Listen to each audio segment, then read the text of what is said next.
દિલ્હીમાં શિયાળો શરૂ થતાં જ પ્રદૂષણ મોટાભાગના વિસ્તારની હવા ઝેરીલી બની છે.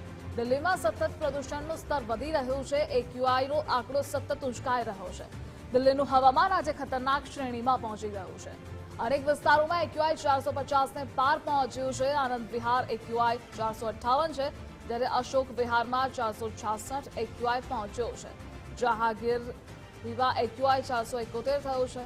લોકોને શ્વાસ લેવામાં પણ મુશ્કેલી થઈ રહી છે, તો માસ્ક વિના ન ફરવા ચેતવણી પણ આપવામાં આવી છે. આકાશમાં ધુમાડો પણ સ્પષ્ટ નજરે ચડી રહ્યો છે. અનેક વિસ્તારનું એક્યુઆઈ લેવલ પણ વધી ગયું છે.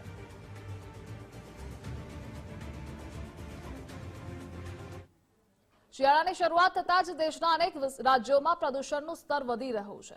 દિલ્હીમાં અનેક વિસ્તારમાં એક્યુઆઈ 450ને પાર પહોંચી ગયો છે, ત્યારે આવી જ સ્થિતિ આગ્રા, મુંબઈ, હરિયાણા અને આસામની પણ જોવા મળી છે. હરિયાણા, કર્નાટકમાં પણ પ્રદૂષણનું પ્રમાણ વધ્યું છે, જેથી કરી લોકોને માસ્ક વગર બહાર ન નીકળવા તંત્ર દ્વારા અપીલ કરવામાં આવી છે.